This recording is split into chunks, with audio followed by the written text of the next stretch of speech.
Guys आप लोगों के माइंड में कभी ये क्वेश्चन आया है कि भाई जिन कुर्सियों के ऊपर हम बैठते हैं आखिर उन कुर्सियों को बनाया कैसे जाता है, और इसके अलावा और भी बहुत सारी प्लास्टिक की चीजें होती हैं तो उन्हें किन मशीनों के द्वारा बनाया जाता होगा। और गाइज जिन पीवीसी पाइप्स को हम अपनी नॉर्मल लाइफ में यूज करते हैं इसकी बनावट को लेके आप लोगों के दिमाग में कभी न कभी ये सवाल तो जरूर आया ही होगा, आखिर इन पीवीसी पाइप्स को किन मशीनों के द्वारा बनाया जाता होगा। तो गाइज आज की इस वीडियो में मैं आपके लिए कुछ ऐसी मशीन के बारे में बताऊंगा जिन मशीन से बनने वाली चीजों को तो आप डेली देखते होंगे लेकिन उन प्रोडक्ट्स को बनते हुए आपने कभी नहीं देखा होगा। तो गाइस वीडियो को एंड तक जरूर देखना है क्योंकि आज की इस वीडियो में आप सभी को बहुत ज्यादा मजे आने वाले हैं। तो चलिए स्टार्ट करते हैं हम अपनी आज की इस वीडियो को, जिसमें सबसे पहली मशीन है फैन मेकिंग मशीन। गाइस ये फैंस तो सभी के घरों में होते ही हैं, लेकिन क्या आप लोगों ने कभी ये सोचा है कि भाई आखिर इन फैंस को मशीनों के द्वारा कैसे बनाया जाता होगा। तो गाइस सबसे पहले फैन बनाने की शुरुआत होती है ब्लेड फैब्रिकेशन सेटअप से, जहाँ पर फैंस में यूज होने वाले ब्लेड्स को कट किया जाता है और फिर उसके बाद इस स्टील शील्ड को एक साइड से बेंड किया जाता है, जिसके बाद फैन में यूज होने वाला ब्लेड ऑलमोस्ट कंप्लीट ही हो चुका होता है। बस इसमें पॉलिश और ड्रिलिंग का ही काम बाकी रह जाता है, जिसे आगे के स्टेप्स में कंप्लीट किया जाता है, जहाँ पर सबसे पहले इन ब्लेड्स के ऊपर ड्रिलिंग का काम किया जाता है और इस ब्लेड के ऊपर एक और छोटी सी स्टील प्लेट को लगा दिया जाता है, जिसकी मदद से इस ब्लेड को पंखे की मोटर में लगाया जाता है। यहाँ तक ये ब्लेड पूरी तरह से कंप्लीट हो चुका होता है,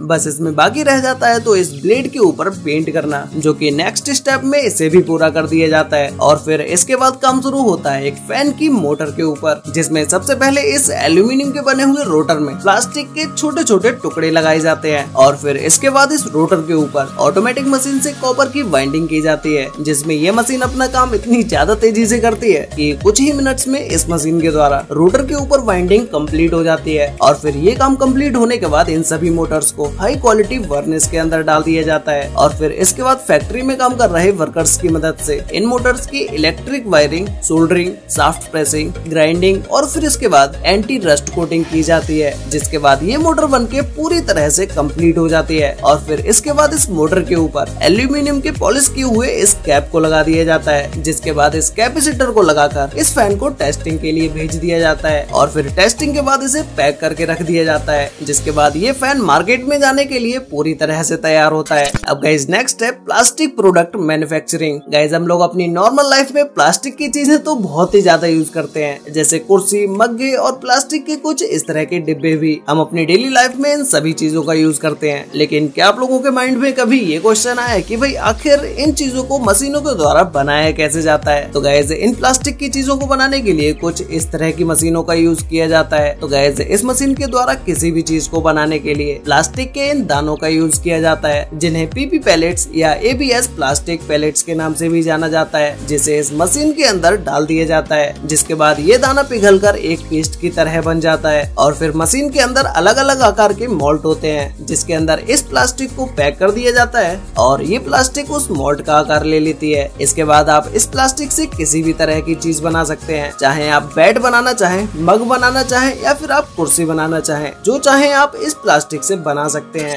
नेक्स्ट है water tank making machine. Guys हम सभी लोगों के छतों पर जो वाटर टैंक रखे होते हैं उन सभी वाटर टैंक को इन मशीनों के द्वारा ही बनाया जाता है, जो कि नॉर्मली देखने पर ये मशीन कुछ इस तरह की लगती है, लेकिन जब इसकी डोर को ओपन किया जाता है तो इस मशीन के अंदर 4 मोल्ड होते हैं, यानी कि इस मशीन से एक बार में 4 टैंक को बनाया जा सकता है। तो एक टैंक बनाने के लिए सबसे पहले मोल्ड की डोर को ओपन किया जाता है और फिर इस मोल्ड के अंदर LLDPE पाउडर को डाल दिया जाता है, जिसके बाद इस मोल्ड के ढक्कन को लॉक कर दिया जाता है और फिर इसी तरह से इन चारों मोल्ड को LLDPE पाउडर से भर लिया जाता है, जिसके बाद इन चारों मोल्ड को अच्छे से बंद करके इन्हें कुछ इस तरह से रोटेट करना स्टार्ट कर दिया जाता है, जिससे कि इन मोल्ड के अंदर पड़ा हुआ पाउडर मोल्ड की चारों तरफ दीवारों से अच्छे से चिपक सके। और फिर इसके बाद इस मशीन की डोर को बंद कर दिया जाता है और फिर फाइनली इन मोल्ड को हीट करना स्टार्ट कर दिया जाता है। इस पूरी प्रोसेस को अच्छे से मॉनिटर किया जाता है और फिर उसके बाद जब इस मशीन की डोर को ओपन किया जाता है तो इन मोल्ड्स को कुछ इस तरह से ठंडा किया जाता है और फिर मोल्ड के ढक्कन को खोलने के बाद इसके अंदर से वाटर टैंक को कुछ इस तरह से बाहर निकाल लिया जाता है। इस मशीन से एक बार में 4 वाटर टैंक को बनाया जा सकता है, जैसा कि आप अभी वीडियो में देख ही सकते हैं।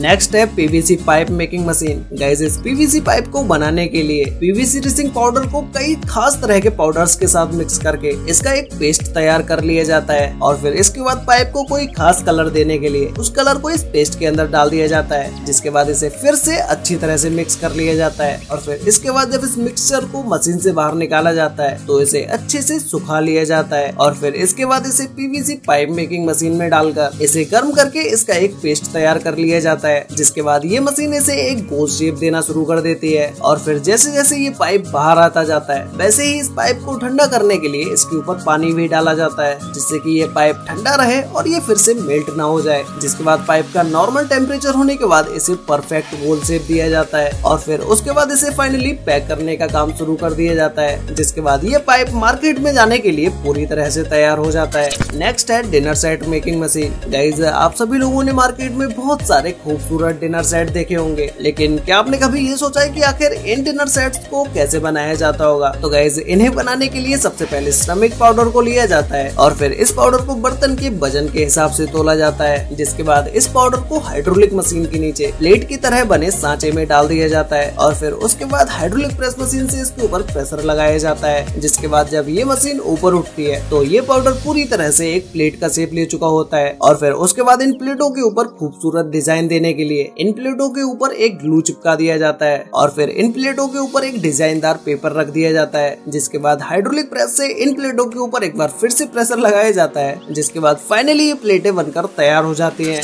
नेक्स्ट है PVC ball making machine. Guys, इन पीवीसी बॉल्स को तो आपने मेलों में तो जरूर देखा ही होगा, जिन्हें खरीदने के लिए बच्चे सबसे ज्यादा जिद करते हैं। इन बॉल्स को बनाने के लिए सबसे पहले पीवीसी रिसिंग पाउडर और कई तरह के पाउडर्स को मिक्स करके इन्हें तेजी से घुमाकर अच्छे से मिक्स कर लिया जाता है, जिसे निकालने के बाद इसे गर्म पानी के अंदर डाल दिया जाता है। जिसके बाद ये बॉल बहुत ही ज्यादा हीट के कारण एक गोल शेप ले लेती है। ये बॉल हवा डालने से पहले तो एक छोटी सी बॉल होती है, लेकिन जब इसके अंदर हवा डाली जाती है तो इस बॉल का साइज बढ़कर कुछ इतना हो जाता है और फिर इसकी छेद को गर्म प्लास्टिक के साथ बंद कर दिया जाता है। इसी तरह से बहुत सारी पीवीसी बॉल्स को बनाकर मार्केट में बेचा जाता है। वैसे गाइस, आपको इन सभी मशीन में से सबसे ज्यादा बेस्ट मशीन किस चीज को बनाने वाली लगी? और क्या आपने इस तरह की प्लास्टिक की चीजों को कभी अपनी आंखों के सामने बनते हुए देखा है? अगर देखा है तो वही मुझे भी नीचे कमेंट करके जरूर बताना। तो गाइस, आज के लिए वीडियो में बस इतना ही। मिलते हैं एक और नई इंटरेस्टिंग वीडियो के साथ, तब तक के लिए बाय।